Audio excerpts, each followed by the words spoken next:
What are some ways that women can increase their bone density? Jumping rope or doing a class that requires you to do a little bit of jumping is a great, like putting a little bit of load on that. And then anything that stimulates your muscle stimulates your bone. It's like pulling, when you flex your muscle and you're like holding a weight, it's pulling on that bone and stimulating those osteoblasts, which can be harder as you get into older age. And so you want to do things that really are load bearing, weight bearing exercises. So weight training, jump training, and then weighted vests, great way to kind of, if you're at home and you don't want to go to the gym, that is a great way for you to get a home workout, is like put on a weighted vest or a rucksack and then do a few lunges, squats, and that can be a really easy way to do that.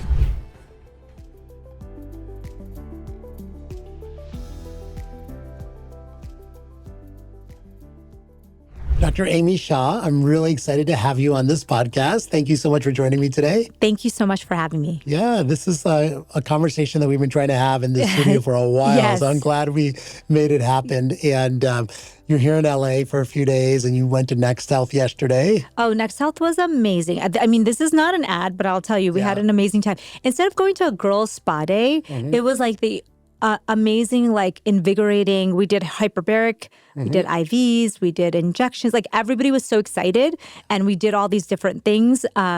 And the girls told me at the end of it, they were like, "This was so much better than going to like a spa day, a typical girls' day." So we had a great time. Everyone was hydrated. Everyone felt good after, so it was great. Yeah, it's kind of like the new spa experience. Yeah. Is, doing the wellness technologies and focusing in on your wellness for a little while. And we all had fun picking our different concoctions that we wanted. And then we sat in we went in pairs in the hyperbaric. Yes. So it was fun. You and I I'm so glad you came, and thank you. And I'm so glad you had a fun time. Yeah, and, it was great. you and I have had a long history. Yes. Because we met a long time ago at the Mind Body Green Conference, where we were both just regular doctors out there doing our thing, looking for something different. Do you remember that? Well, was that 2015 or yes, was it? I think so, Was right? it 2015? Something like that. It was like about 10 years ago. Yeah, it was like definitely pre-pandemic for sure. Yes. And we were there just trying to figure things out. Yes. And We were, I remember, was it did you come to the second one too, or you only came to one? I only came to one. I think it maybe was 17. Anyways, I remember meeting you and we were both like, you're like, I'm still in practice. I was like, I'm still in practice. And we were just trying to figure it out. Yeah. There was a conference kind of centered around functional medicine, which even back then was kind of a newer idea, right? Wellness to me, when I went to that conference, I literally got goosebumps, Darshan, because I was like, oh my God, there are all these people and there's this world out there that I never knew about. That is what I love to talk about, like what I like to research and what I like to think about. And so I knew that there was something there, but I just didn't know what it was at the time. That was such like a vortex moment, you know, because Dr. Mark Hyman was there too, speaking. And there were very few doctors in that conversation, right? I think you and I and maybe a couple of others were the only ones out of 100 plus people. And I was like, why are doctors not talking about all of these things in our day-to-day practice? It seems so crazy because now you see there's tons of I mean, hundreds, thousands of doctors that are online speaking about this. But at that time, it was really rare. The whole wellness world was dominated by brands, by people in the peripheral wellness world, but not physicians. A lot of supplements, a lot of people trying to... Bloggers. Yes, exactly. Yeah, bloggers. There wasn't even a lot of social media back then. Yes. So the way I got invited to that conference was so crazy. I was just writing blogs for free to Mind Body Green. And I needed a way to kind of like keep my nutrition, gut health, women's health, like that part of my brain alive. And I felt like I wasn't really using it much in my private practice. And so I would just send blog posts like once a week and just work on them in my downtime. Wow. And that's how I got invited to that summit. That's so amazing. Is that fun? Yeah, and since then, like both of us have kind of went on this journey creating, our different... You have a massive platform now. You've written many books. You have a massive business. Yeah, and it's really great because I really feel like the stuff we're talking about now is finally mainstream conversation versus before. Everyone was like, what the heck are you talking about? Exactly. I think it's great that it's become so front and center. But I still think that there's so many areas that people need clarity on. I think that's why it's good for us to have conversations like this because people may not understand from a soundbite. They might need a further explanation. Yes, I can't wait to dive in with you on those three topics: gut health, nutrition, and women's health. Yeah. And so why don't I start off with a few questions? Cool. Let's first talk about gut health. What is the one thing that you wish everyone knew about their gut health? Oh, it's that it's connected to your brain. So I think one thing that people don't understand is not just digestive. Because, it's great to have good digestion, but do you want to have a good mood? Do you want to be focused? Do you want clarity? Do you want good brain health for the long term? Your nervous system and your gut are completely connected. Yeah, I mean, that's such an incredibly important point that I think really has just come out in the science in the last few years. Yes. This is a new discovery. Yes. Yeah, it's amazing. Before, we always knew that, when the developing embryo, the gut and the brain are kind of connected, and then they get separated as you grow, and you're connected by your spinal cord, like the nervous system. But we always just treated them as two different things. You go to a neurologist, or you go to a brain surgeon, or you go to a gastroenterologist. You don't really think that they're actually completely connected. So that's the area that I'm super interested in. Yeah, I can't wait to dive into that more. Regarding nutrition, what is one thought about nutrition that you've changed from maybe, practicing regular medicine to now your practice now? The importance of fiber and probiotic foods is something I think we all know about protein already. Protein has been such front and center for the last couple of years, which is great. But in addition to that, fiber and probiotic foods is something that will kind of change the way you feel now, but also in the future. Yeah, and those are two foods that I feel like are fully de-emphasized in the It's not everyday. sexy. When you say fiber, they're like, what, Metamucil? Like, you know what I mean? Exactly. That's like what you think of with fiber. Right. And then on the topic of women's health, what have we got wrong in women's health over the last couple of decades? I mean, obviously, the biggest thing that we've gotten wrong is that we haven't studied it. Yeah. So women were not even included in our lifetime when we were in med school. Women were finally mandated. I think it was only in the late 90s that people were mandated to include women in medical studies, which is crazy. Like we have hundreds of years of medical studies that excluded women. That's crazy. So I think the biggest conversation around women's health is like I'm glad we're talking about it, but let's also study it. Yeah. I mean, it's such a valid point too, because when you look at the studies that are now done with women, the data is actually different. Yes. Right? I mean, so many things are different. Of course, fundamentally, we are very similar. Right. So people will say like, oh, it's overemphasized. Like, you're like calories, the same, it works the same with men and women. But the big difference that throws everything into the mix is the hormonal kind of cycles, the infradian rhythm, the 28 to 32-day cycle that women have. I think that really gives a lot of different nuances to everything we do, including medications, supplements, what we eat, how we live, this cold plunge thing, the sauna. Women are just different because we have this other rhythm on top of our circadian rhythm. Right. Oh, that's such a valid point too. Yeah, there's multiple rhythms involved. And men don't have that other rhythm. And so it can definitely, all these interventions can have different biological effects depending on where you are in that rhythm. Right. And we always talk about, we don't talk enough about circadian rhythms. Right. I think everyone is kind of screwed up with their circadian rhythms living in the modern world. Like we're not getting enough daylight. We're not getting enough darkness. We're not getting enough sleep. We're not getting enough nature time. And then you throw on top of that all of these hormone disruptors in our life, including food and products. So you end up messing up both your circadian rhythm and your infradian rhythm. And basically everybody says like, oh, my hormones are off balance or I feel like crap. Yeah. And you're saying that this hormonal disturbances are due to circadian rhythm abnormalities, but also toxins that we're exposed to, like endocrine disrupting chemicals. Yes. And food, ultra processed foods.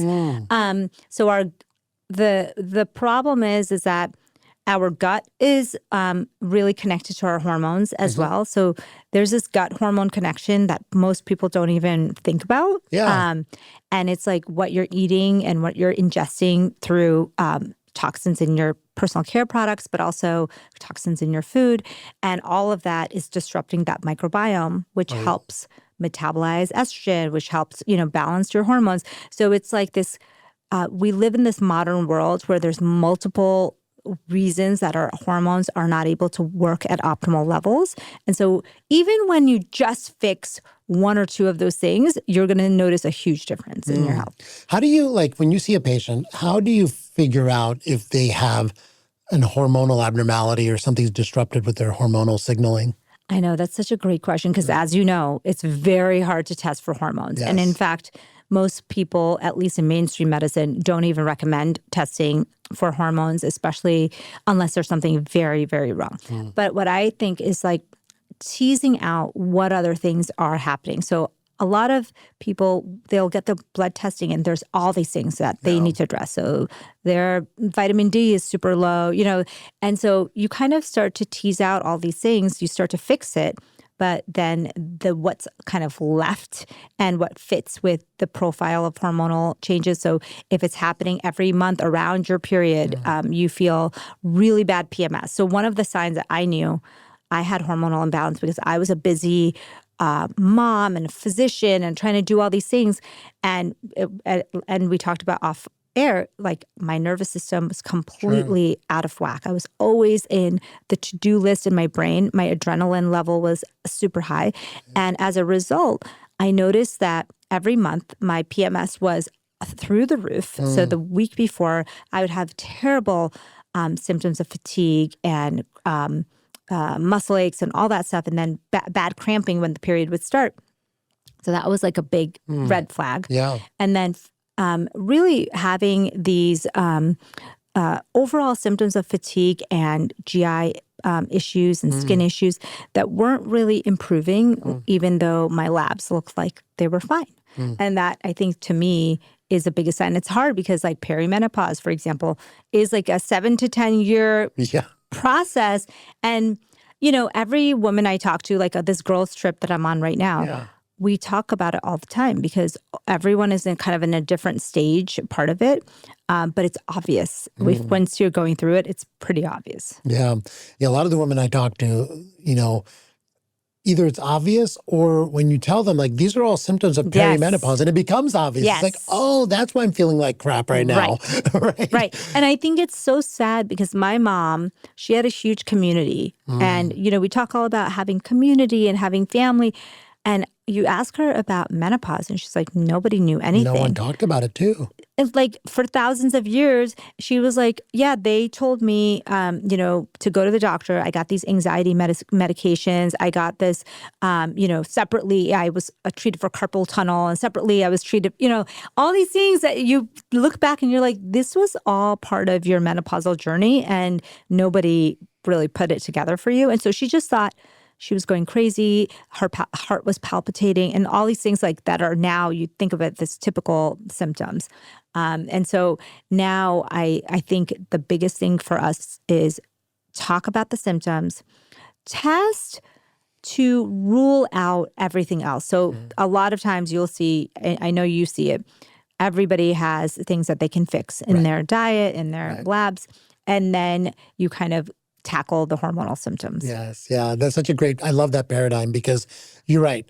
Just because you're getting hormone tests done and they don't show like major abnormalities doesn't mean that that's still not a problem, right? Because everyone's hormone levels are different. Yes. And you get symptoms at different levels, right? Yes. And so you really got to go by some of the symptoms, especially in that perimenopause time period, and treat and optimize. But before that, try to get everything else fixed too, right? Like vitamin D levels, vitamin B levels, inflammation, all these other markers that we have. Trying to get all that optimized at the same time will help the hormonal symptoms too. I always tell women, especially 35 plus, that start to change your diet and lifestyle. Because when you start to change your diet and lifestyle to kind of improve that, all of a sudden you're going to see things that you thought were separate issues start to get better. And that's how you really know that you're doing a good job fixing your hormones. So like I have this nutritional paradigm I call the 30-33. Tell me about that. So that's 30 grams of protein in the morning, first meal. Okay. Doesn't have to be in the morning, first meal. 30 grams of fiber throughout the day and 3 probiotic foods every day. And you can start with the first one. I always tell patients you can start with the first one, just getting 30 grams of protein in your first meal. Like whenever that first meal might be, it could be late breakfast, it can be early breakfast. What does that look like, 30 grams of protein? Yeah, so that could be like an egg scramble with veggies and like maybe 3 some eggs. 3 eggs and then veggies and then like some cottage cheese on the side. Got it. And you got it. You could do a smoothie, really easy with a protein powder to get 25 to 30 grams just from that. You can do a yogurt or Greek yogurt. Perfect. Greek yogurt has like, I think like 15 grams of protein in a half cup. So you can add some nuts, berries. And so you can get at least half of your 30 grams right there. So there's lots of different ways. Tofu scramble for those that don't have eggs. I mean, tofu is an amazing source of protein. Those are all really, I don't love bars and shakes, but those are also easy, fast ways to do it. Yeah, no, I totally agree with you on all that. And so 30 grams of protein, 30 grams of fiber throughout the day as well, right? 30 grams of fiber is hard. Because, our frappuccinos, our, typical processed foods have very little fiber. Well, and to get 30 grams is like you have to eat fruits and vegetables. Yeah. And I sometimes supplement also with like inulin powder or like a few powders every once in a while because it's hard, to get vegetables at every meal sometimes, especially if you're on the go. Enough vegetables. Travel kills me. Kills me too, yeah. So I try to carry around some fiber powder as well, just to get some in every day. Yeah, that's a great idea. I need to add that to my, that's like how many things are we going to pack in our bags? I know. It gets a little bit crazy sometimes. Like berries, I love berries because they pack a ton of fiber. Right, they do. In a very small amount. And then avocados are also a great, so when I'm traveling, I'm trying to get berries and avocados and leafy greens because those are things that I know are high in fiber. But yeah, it is tough unless you're actually thinking about it at every meal. Right, exactly. And then the hardest one for me is those 3 probiotic foods. So what does that look like? At home, it's easy because you could do kefir. Even the Greek yogurt that you were using as your protein, that counts, right? Yes. Probiotic cottage cheese counts. Kimchi, sauerkraut, raw apple cider vinegar, all of those things, easier at home. Yes. Much harder when you're traveling. Yes. And so getting kind of, if you are okay with fermented dairy, which I used to not be good with dairy, but as I've healed my gut, fermented dairy seems to be good. And for most people, there's even a study that says you can train your gut, with little amounts of kefir every day to kind of tolerate the fermented dairy. Yes. Doesn't need a lot of bacteria to ferment that. Did your parents lactose. ever give you like buttermilk when you were a kid? Yes. It's like that. So and whenever I go to Europe, I see all these fermented yogurt drinks everywhere, and it's such a great thing to have. Right. So I think that it's definitely not something that's going to happen by default. No. You have to work try. at it. Yeah, you definitely have to try. But it's like game changers. Right, game changer. But I think like the minute you start getting used to it and you start buying the yogurt, for example. Yes. And then when you open your fridge the next week and the yogurt's running low. Yes. Like, I got to get some more yogurt, or make more yogurt or something. It's like just getting into that mindset and that routine and habit. Then it just kind of becomes a self-perpetuating kind of routine, right? So when I say it, my favorite, for example, if I have the perfect breakfast, it would be an egg scramble with veggies. Right. And then some berries and then probiotic cottage cheese. So in that one meal, you actually got the fiber, you got the probiotic foods, and then you got the protein. And so it starts your day off really well. And then it's just like you said, you kind of get used to having those foods in your life. Because I think if it's like hard to switch from like a bagel to that in the beginning. But once you do, it kind of becomes a habit. That's such a good point. And like, I'm a big believer in getting your win in early in the day. Yes. And like getting that breakfast right, it's such an important meal for me because then I feel like I've won at least 30 grams of fiber and, at least have won 40 grams of protein in the morning. Yes. Because the rest of the day doesn't go as well planned.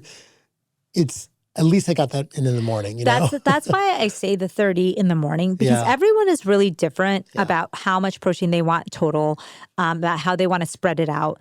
But I think there's so much data that shows that having that protein meal early in the day, not only does it help your blood sugars, but your cravings, and also habit-wise, it kind of sets you up for making better decisions for the rest of the day. It's the same like the data on early exercise. Like earlier in the day, not only does it have some circadian benefits, exercising earlier in the day, but it also is a habit. It's easier to do habits in the morning than it is. Your decision fatigue really kicks in later in the day. Exactly. Yeah. Your decision fatigue kicks in. Things enter your life that you did not plan on.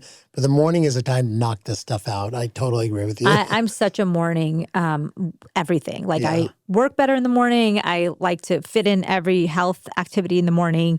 So it's really hard when we travel a lot that it's really disrupted, that morning routine.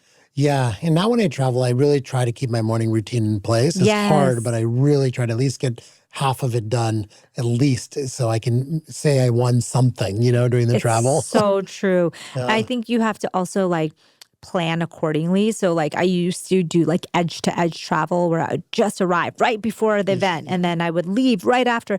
And now I realize no, I actually probably could use a good night's sleep the night before. Maybe a little bit of sunlight, movement, do a little bit of morning routine, have that breakfast, and then I start the day. Exactly. No, that's such a good point, too. I think also it eliminates a lot of the stress when you go the night before to get there on time the next day. Especially with flights these days. I have learned the hard way that you can't always think that everything's going to run on time. You can't be so edge to edge. Yeah, no, absolutely true. On the nutrition front, are you a vegetarian or do you eat everything? Okay. So I'm a lacto-ovo vegetarian. Okay, got it. Personally. So I have this conversation a lot because I do see a lot of vegetarian patients. Okay. And they always are concerned about getting in their protein during the day. Because, there's this dogma out there now in the social media sphere that you have to have 1 gram per pound of protein. How do you talk your patients through this? So I think it depends on what your goals are. So if you are a woman, say in your 40s or 50s or even late 30s, and you're trying to actively build muscle and you're trying to push against that muscle loss, 1 to 3%, a year when you're really in late menopause. And so that group is a completely different group than someone who's maybe in their 20s and 30s. Yeah. And also someone who's sedentary and also someone who's elderly. So I think depending on who you're talking to, if it is a woman in that age group, 35 to say 55 or 60, and they're really trying to actively build muscle and they've noticed, some perimenopausal symptoms kind of creeping in, those are the people I want them to be higher on the protein. Sure. Yeah. Those are the people that they need to get that 30 grams in the first meal and then hopefully in every meal, but then there's people that aren't as active. They're not actively lifting weights. They're, they don't necessarily have the same protein needs. Yeah. So there's a range, right? But I do think that the upper limit is that 1 gram per pound body weight. I think I've done that before and it's a full-time job for especially, but it's great if you're bodybuilding or you're trying to achieve a short-term goal. But I think for most people, that's kind of the upper limit. And then there's a range. No, that's so well said because what I really try to talk to my patients about is look, I understand that that's what you're hearing and that's the recommendation, but you're an N of 1. You have to see what's going to work for your biology. Yes. So for me personally, I've been doing a DEXA scan every year now for 10 years. I've been building muscle mass every year for 10 years now. Wow. And I'm in my 50s now, Amazing. And so, but guess what? I don't get 200 grams of protein in a day. It would be a full-time job for you. Exactly. So now I weigh 185 and even trying to get 150 grams of protein a day is very difficult. So I think probably I'm around 120 grams of protein a day. Yeah. And I've been building muscle every year now for many years. I also have a scale at home that I step on that is a bioimpedance scale that I love. It also tracks my skeletal muscle mass. And then when I go to the gym, I use an app to track the amount of weight I'm lifting. And I'm constantly either staying stable or building a little. And I think if you track... What is the scale that you have at home? I have a Renpho scale, RENPHO. I have no relationship with the company, but I found it to be super accurate. And it's only $25. Yeah. And I actually have all my patients buy it because I'm this is great data for you to follow. It's great data. I mean, we have one I don't know what brand it is, but I don't use it as often for those, like just usually use it as a simple scale. But I think that's really great to have. Yeah, it really, really is. And I think that, I don't care what your weight is. I just want to know what direction your skeletal muscle mass is headed. That's the number one data point for me. And that's the only thing I actually look at for myself as well. I think that's the biggest thing is like you need to track yourself. Like I think you said something about being N of 1. Yeah. And I think that is so important because you could have a range of protein, for example. Yeah. So you could eat between 150 and 200 grams. But as long as you're still making gains or you're still improving something about your body, that's enough. Yeah. And I think for a lot of women, there's this thought process that you need to be eating a ton of meat, you need to be eating a ton of, and get protein any way you can. And I think that's wrong. I don't think we need to have protein at all costs, like all this, like I could get 100 grams of protein a day in just bars, shakes, and supplements, but that's not necessarily healthy. Right, exactly. Now you're exposing yourself to all this ultra-processed food and plastic wrapping. Right. And it's like, I think if you track yourself and you understand what your biology is doing, then you're doing it the right way, right? And instead of trying to aim for some general recommendation out there. And crazy numbers. And I also think that what I notice is that when I eat protein that is unprocessed and early in the day, it kind of sets me up for better choices throughout the day. Absolutely. And so that's the biggest thing. And I think women, for example, definitely that DEXA scan is something that everyone should be getting so that we can track how you're improving. Yep. And most people don't get a DEXA scan as part of their regular female workup. Yeah, it's so important. Back to the vegetarian point too, like to get that much protein in for a vegetarian, the number of calories you have to consume is pretty high. And I've seen some women that are vegetarians trying to get that amount of protein, and then they're gaining weight and they're gaining fat, and they're just so frustrated. Like, let's just rethink the protein recommendation right now. Yes. I try to educate them on what's the best way to get protein for vegetarians. Like you mentioned a few sources there. And let's just kind of like take a step back and just follow what direction you're headed in with less calories. I love like things like edamame for women who are vegetarian or just patients who are vegetarian, because also that helps with the hormonal changes as they age. So, but it's really hard. Like if you're eating a dal or you're eating chickpeas, peanut butter, like people think that's like protein. But that's really, you have to eat insane amount of calories to get the same amount of protein. So it's very hard. And then you have to supplement, like I said, with a ton of like supplement powders, and it becomes hard. Yeah, it really does. And then the same kind of happens with fiber too, to be honest with you. Like, people are trying to eat a ton of fiber every day, and it's really difficult. And this is where I really do like fiber powders. Yeah. As long as it's good quality, you have to make sure that, there's no heavy metals in it. You have to look it up, make sure it's a good quality fiber powder. Yeah, I think it's so hard with, like you said, in our food system right now, it's devoid of fiber, it's devoid of protein. So you kind of have to really make it your intentional to get all that stuff. Otherwise, it's not going to happen, especially like the probiotic foods. That is probably the hardest one for most people. Yeah, it really is. I kind of give up on probiotic foods when I'm traveling. I just don't have it at home. It's tough. Really. Yeah, I mean, it's hard because if I'm going to New York or LA or Miami, easy. Yeah. Because there's stuff all the time. I don't know if you ever do this, but I'll Instacart to my room and get a few little things like kefir, yogurt, probiotic cottage cheese, or a couple of like apples or like whatever. And that way, in between things, when I'm rushing, when I have something in my bag, that's what I'll reach for. Great idea. And I love Instacart too, because it says, these are your products. Do you want to buy these? Yeah. And it's like right there. And it delivers it to your hotel or wherever you're staying. Yeah.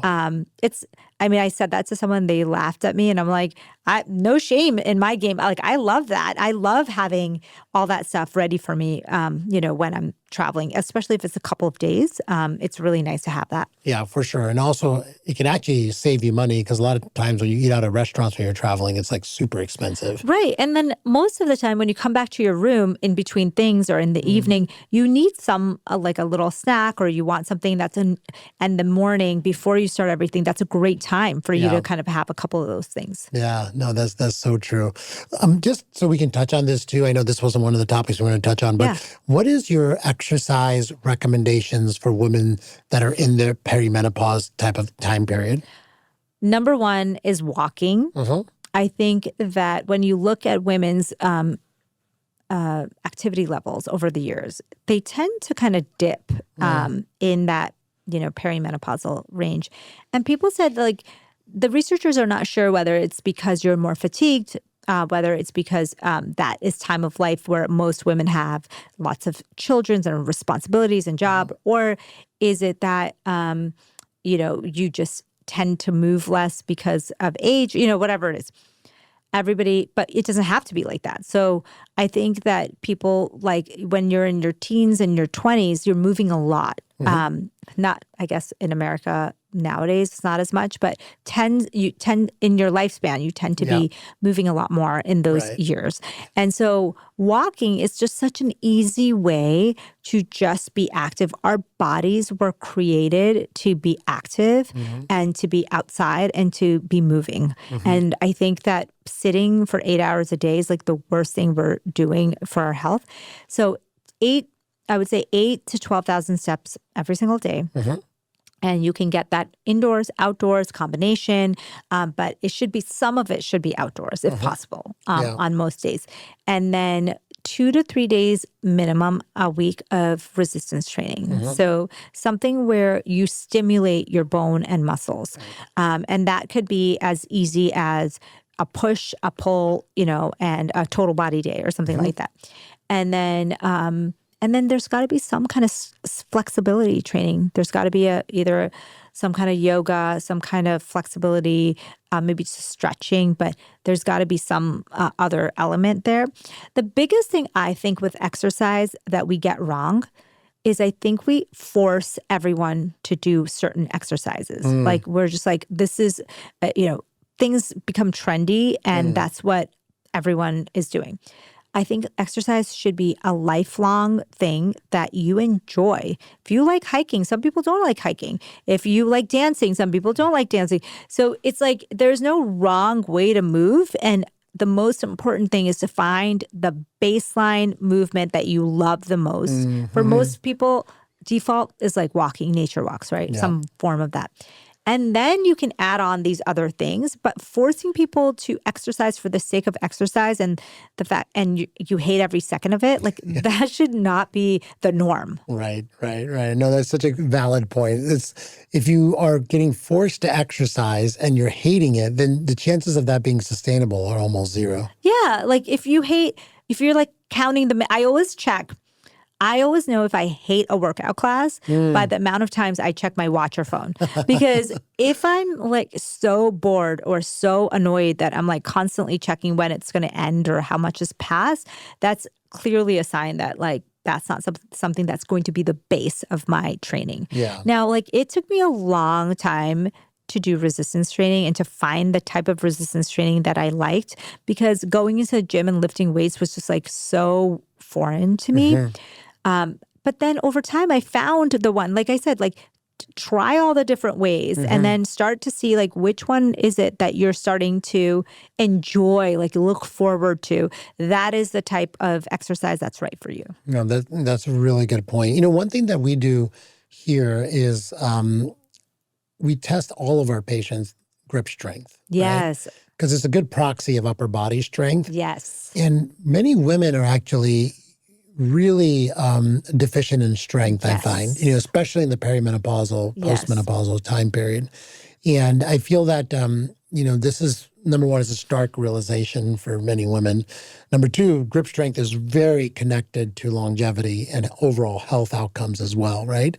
And so 100%. I just feel that I see a lot of women and men, but mainly women, that have low strength, like 25th percentile. Yeah. Do you see that as well? Yeah. And I always talk, so, women should be able to hang from a bar for up to 90 seconds. Yeah. And I think that is a really hard thing for many women, especially in perimenopause. And so working up to that. So, hanging for 20, 30 seconds, hanging then for 40, 50 seconds. Yeah. Most women probably around the minute mark is the limit. Some people are really amazing and you're pushing yourself, but I think that doing kind of exercises to help with that.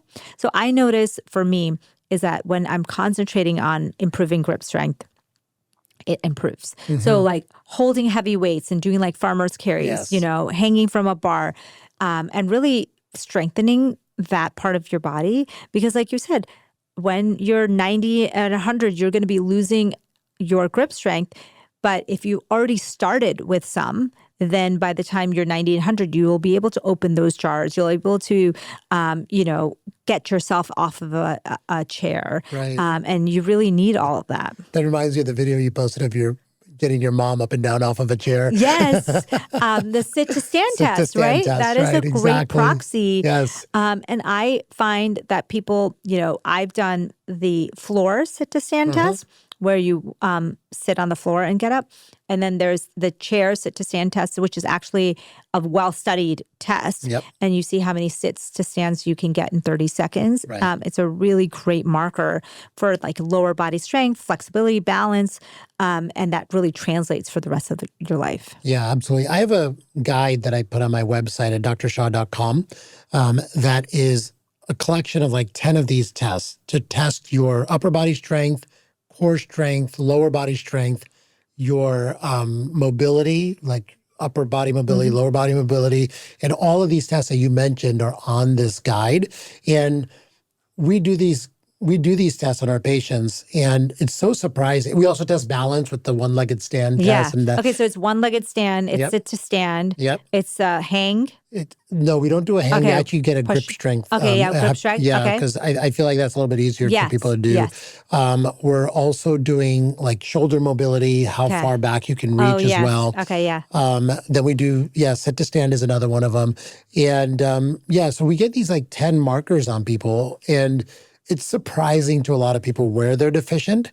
But then we do it every year. What I've been finding doing it every year is people are super excited when something improves, but they're also surprised when something really slips. Yes. And it's really interesting to see women in perimenopause, men after the age of 50, they start slipping. Yeah. And I'm like looking in the mirror as I'm talking to you because I slipped on a couple of markers too. One of them was the number of push-ups you can do. Okay. Yep. How many squats in a was minute. it like 12 push-ups for a woman, I think? No, it's more than that. Yeah. Is it? I thought it was so. like 12 at a time, and then you can take a break or something. I'll have to check. I don't remember, but I have to check that. But yeah, so it's in there, and I don't think anyone really does these tests on themselves, right? And it's so important to understand where you stand on a scale of your general population, like your peers, if you're a woman or a man in your age group. That's the thing. I think most of us are not really noticing the subtle signs of loss, of muscle loss and balance, and it kind of over time, if you think about it, it's declining.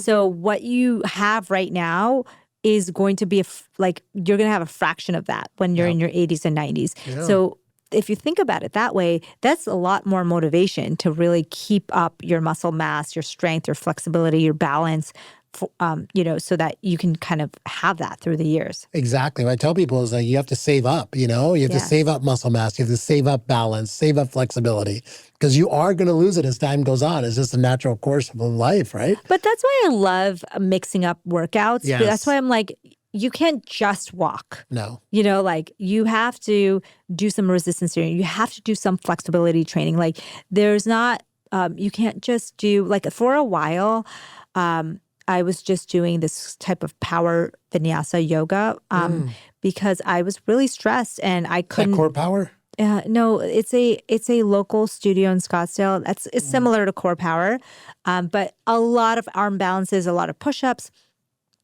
And I thought that was enough, and I was not doing any cardio at all besides that. And what I realized is that it was giving me something, but it wasn't checking all the boxes, the 360 that you need. Sure. I wasn't walking enough. I wasn't active enough. I was never doing a sprint. I now force myself to do a sprint once a week at least. Same. And that is not something that I was getting if I was just doing the power yoga. Yeah, that's such a good point. Yeah, I think doing some assessments on yourself also helps you understand like where you're deficient and you need to mix it up for sure. Where do you, just out of curiosity, what are you working on? Like, what did you see that you were becoming more? Flexibility. Yeah, my flexibility, I was losing it for sure. And that's concerning because I love traveling. And, you know, when you lose flexibility, you can't do all the movements that you want to do when you're traveling, right? And you have to be very flexible to, for example, put your carry-on bag up above you in the airplane, all of that, right? I mean, I think that's one of the biggest strength checks for myself too, is like, am I able to take my, carry-on bag and put it up without someone saying like, hey, do you need help? You know, like, I think that is a good check. And I think for me also, something simple that people can do is like, just do like a 1-minute sprint. You can do like a 30-second sprint 8 times, you know, that crazy eights. Yep. And I'll do that every once in a while. And like, you can kind of assess how you're doing because your heart rate, your level of fatigue really will change as you start to get fitter or lose it a little bit. And another test on that guide is the Cooper's test, which is a test of your VO2 max. How fast can you run a mile? Yes. You know?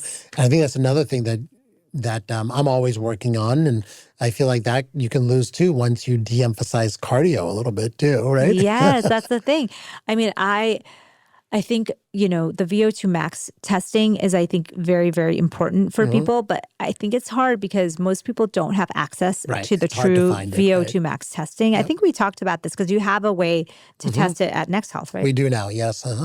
But we use a mask and we put people on a little treadmill now.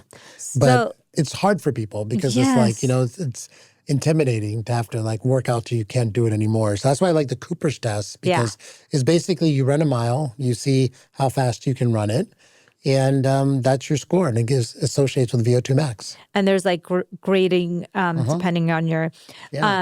But do you feel? I don't think Cooper's tests, from my understanding, because you're not fatiguing yourself to the max with Cooper's test. So you really should be running a mile after you've done a bunch of other workout. Maybe at the end of your workout would be a perfect time to do that. Because you want to be you want to kind of push them to the point they're fatigued, but you don't necessarily get that. Yeah, no, I think you're right. I think it's just a different way of approximating VO2 max, I think. And so I don't know if they have people fatigue until the very end, but it is a way of approximating it. I'll have to look more into that for sure. Yeah, well, I think the thing I think about VO2 max is like, you know, have you ever hiked Machu Picchu? Yes. So you've done We talked about this. Yeah, you and I have talked about Machu Picchu. Oh, that's right. Yeah. And so you stayed overnight. Yeah. Yes, so like, we did. you know, it's kind of like that feeling of like, are you able to still hike up that hill, you know, even after you've done it, you know, for a couple of days? That I think is a really great test for people like, or hiking Camelback in Scottsdale. Yes, you know, great another test. favorite That's hike of another like test. If you have something that's really challenging for you, do that every once in a while to kind of keep yourself going. Yeah. Did I tell you I was just in Scottsdale and I hiked Camelback? Yeah, Did I tell that you was about the day I saw you. Yeah. Oh, that's right. That's you right. had hiked that morning. That morning. Yeah. Did I tell you about the woman I met that was? No. Yeah. So there's this 80-plus-year-old woman that been hiking Camelback every single day for 40-plus years. Yeah. And everyone knows her on the hike and they give her high fives, and she doesn't go all the way up anymore. Now she goes like a part way, but she's still doing it. That's amazing. Yeah, she's incredible. It's so funny. My daughter is 15 now, but she sees a picture of herself when she was like 4 or 5 hiking Camelback. And she always says like, Camelback, whatever. I did that when I was like 4. I was like, that is a hard hike. It is pretty impossible to do as a kid. Yeah. But it's funny because like I think about it. I'm like, oh yeah, we like hiked that up really easily. It's a good proxy. You want to do that again to see if you can do it in the same time. Yeah. It's an incredible hike. One of the things around hiking too that I try to do every single weekend is I go for a ruck, which I have a rucksack. And what I've read is that can really help you preserve mobility, balance, even strength until your old age, because it kind of combines all of those into one form of exercise. Yeah, rucking is so great. I think the weighted vest is kind of a similar concept. Yeah. But the problem with the weighted vest, I think what women get wrong is that they wear the weighted vest just to do everyday activities, like walk, like a very, very mild walk, or like walk around the house. And what I realized looking at the data is that you actually need to be doing something, and that will add the load to it. So a hike or a squat or a push-up, or it'll add load to it. You can't just expect benefits from wearing it around and just like strolling in the neighborhood. That makes sense. Yeah. So you actually want to be like wearing it during a workout. Yeah. Or like you can do lunges, or you can do squats. Or I think this whole weighted vest trend is like making people think that they can just wear a weighted vest and go walk around the neighborhood and that counts, and that's going to increase their bone density, but that's not what the research says. I see. Yeah, speaking of bone density, what are some ways that women can increase their bone density? Yeah. Or men. All the stuff that we talk about women applies to men too. But jumping, I love the data on jumping. We actually have a trampoline in our backyard because we installed it when the kids were really little.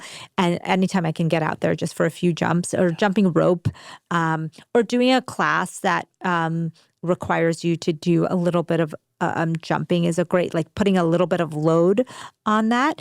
And then anything that stimulates your muscle stimulates your bone. It's like pulling, when you flex your muscle and you're like holding a weight, it's pulling on that bone and stimulating those osteoblasts. Yes.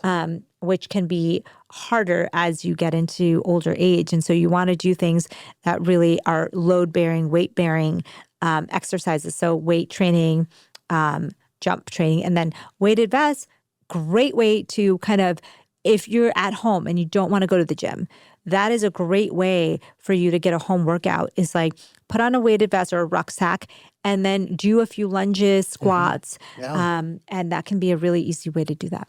Yeah, I heard you say in a podcast once that doing squats every hour is even more beneficial than even going for a 30-minute walk later, right? Yeah. So this is something I actually use all the time because I have been, like we said, our schedules have been crazy. I've been traveling. So if you're sitting for prolonged periods of time, there is metabolic changes that happen, muscular changes that happen. And what they found is that a lot of people wait till the end of their 8-hour day to go for a workout, maybe an hour workout, maybe you're going for a walk. And they found that actually interrupting your day, even with these mini exercise snacks, is better for you, better for blood sugar and metabolic control than waiting till the end of that 8-hour day. And I think we knew it to be intuitively true, but how many of us, including myself, have a long day of meetings, or, you know, you're on a plane all day and then you're just like, well, I'll just, you know, try to go to the gym at the end of the day, or I'll try to go for a walk at the end of the day. So this forces you to have those mini exercise. So it's just 10 body weight squats every about 45 minutes or so. Amazing. Something you could do in the bathroom, something you can do in your office. I've had people say that they've challenged their office mates to do it, you know, throughout the workday. Yeah. It's a really nice way. It's not supposed to be instead of. It's supposed to be in addition to, or on days where you're going to do nothing. This is a great added benefit. And it's even better than like a 30-minute walk at the end of the day. Wow. Yeah, I think you need a little bit of all of it, right? Like breaking up your sedentary day, going for a walk, going for a workout 3-4 times a week. I think finding that perfect combo. And like even intermittent fasting, for example, what I said that seems to shock people is like, you don't have to fast every day. You don't have to have the same amount of hours every day. Like, it's not like there's this checkbox that you have to fit into this, you know, intermittent fasting lifestyle. So do sauna sometimes, do intermittent fasting sometimes. Like there's some benefit in doing these things regularly, but it doesn't have to be every day. Yeah, that's such great advice. And especially for women, right? Because some of the studies are on intermittent fasting for women that do it every single day for long periods of time. They actually have cortisol dysregulation, and some of them actually end up having weight gain because of the stress hormone increasing. Yeah, it's like anything. So first of all, with intermittent fasting, this is the biggest thing I tell people, is like, make sure you don't make the biggest mistake that people make, which is fasting too late in the day. What you want to do is you want to fast early in the evening, eat an early dinner so that you have a nice break between your last meal and bed. And that way, that intermittent fast is just natural and following circadian rhythms. And so we are meant not to have humongous meals at midnight. Yeah. We are meant to eat dinner, 2 to 3 hours before bed. And so when we do that, and it's simple as just moving up your dinner time a little bit and not having too many snacks, like maybe cutting yourself off 2 to 3 hours before bed, and then sleeping through the night, and then not having your breakfast first thing when you roll out of bed. Even if you wait an hour or two, you got a nice, long, intermittent fast. And so I think the biggest mistake is like people think that it's like you're supposed to fast all day long and then eat this humongous dinner.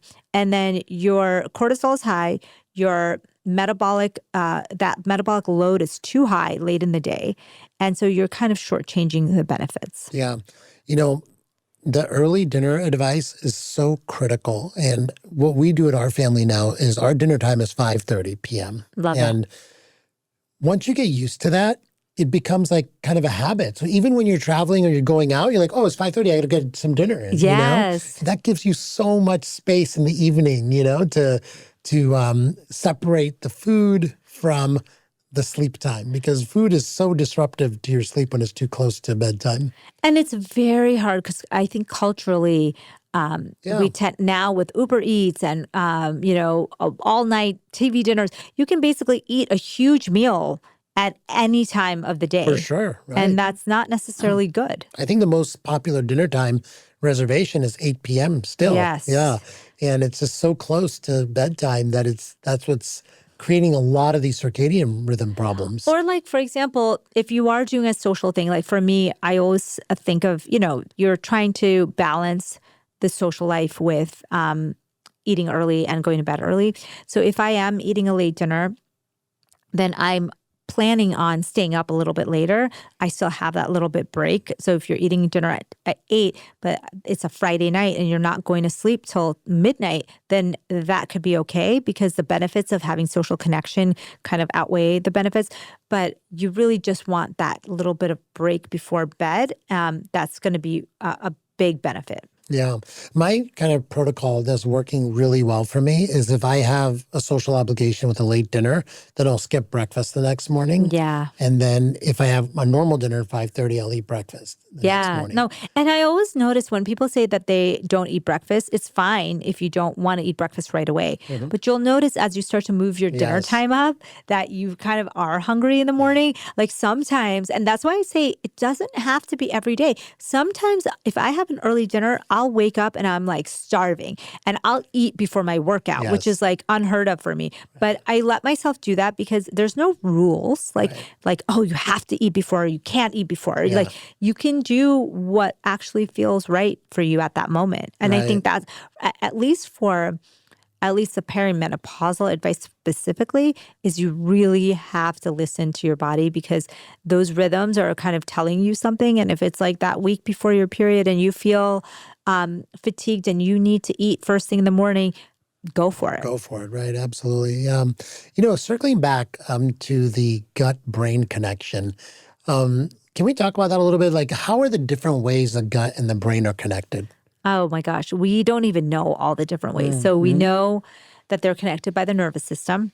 We know they're connected by hormones. Hormones are chemical messengers. So the gut can send hormones up to the brain. Neurotransmitters. So dopamine and serotonin are produced in the gut.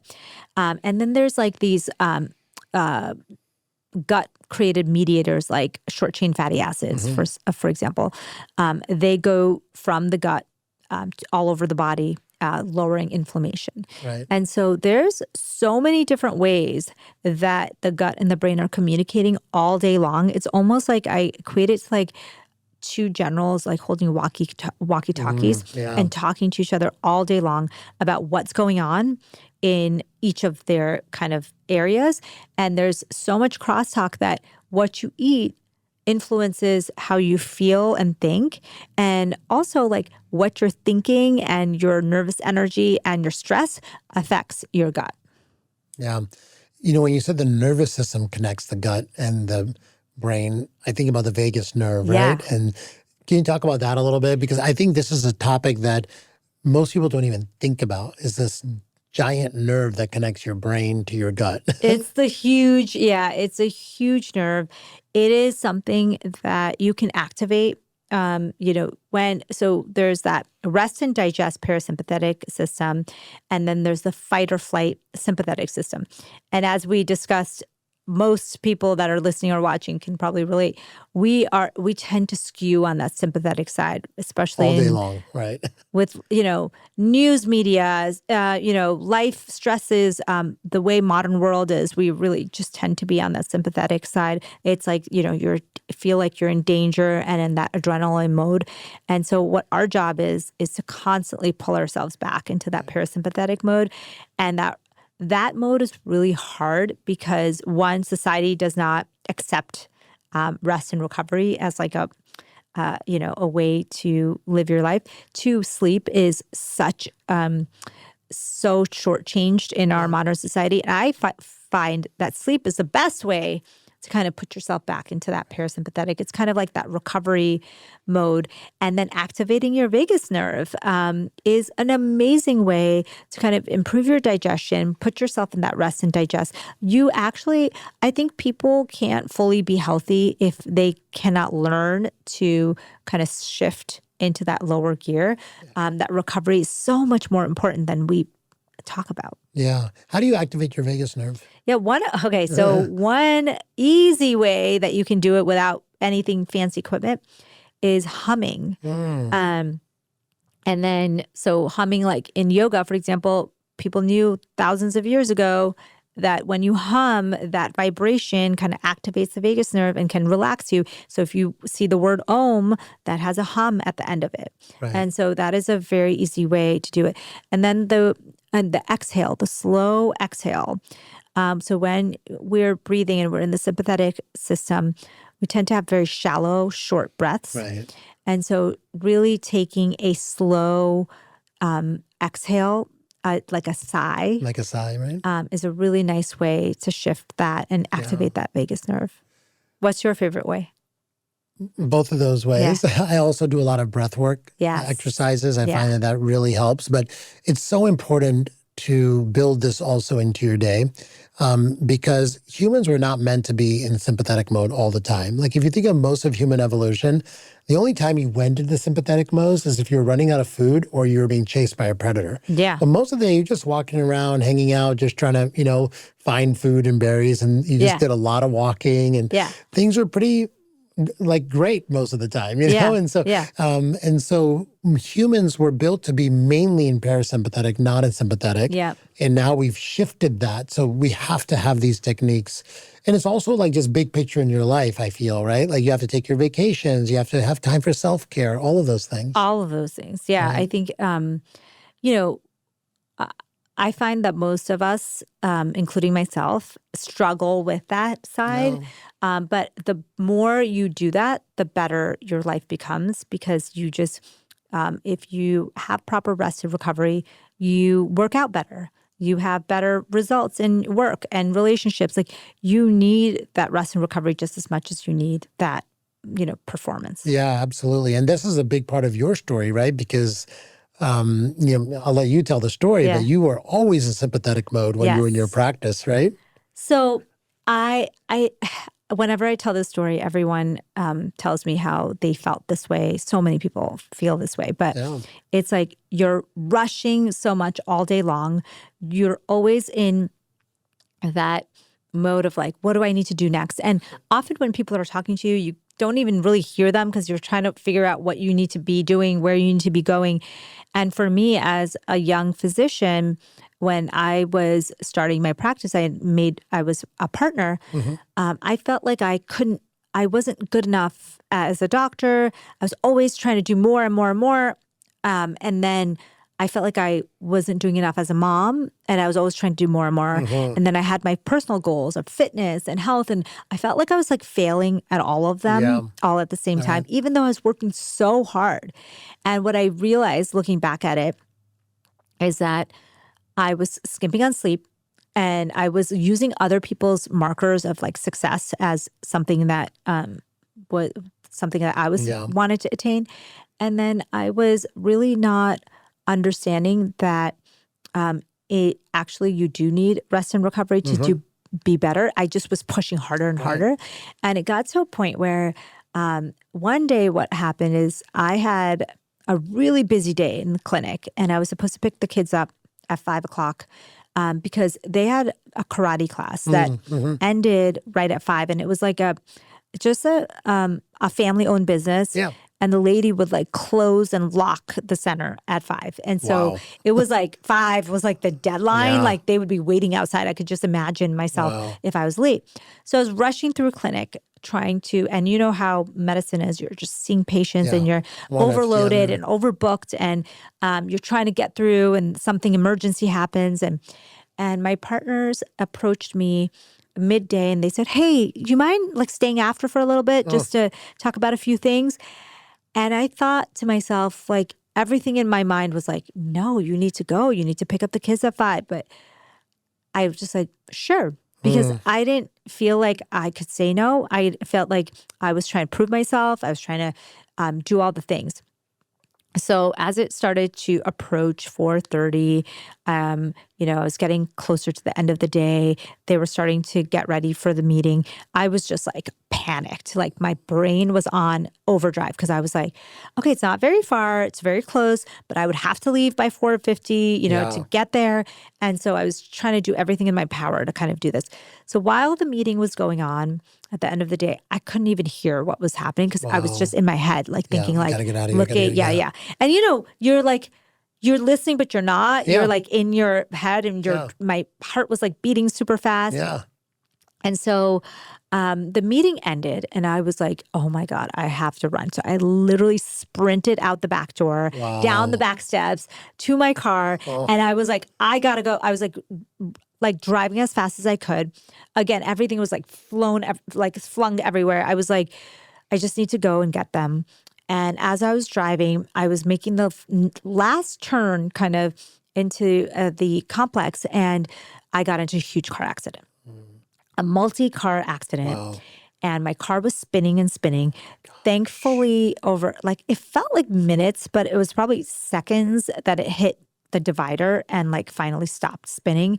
And thankfully, all the airbags deployed, all the windshield was shattered. Everything was crazy. And when I got out of the car, I just kind of wiped everything off. And I opened the door and I got out of the car and I saw a bunch of other cars also crashed. And I was like, first thing that I thought, I was like, oh my God, there, I can see the center. I was like trying to like go towards the center. Gosh. And of course, you can't really do that. And I was like hurt and all this stuff. And it turns out that the lady, it had been 5 o'clock. Yep. Lady couldn't get in touch with me. My phone was dead.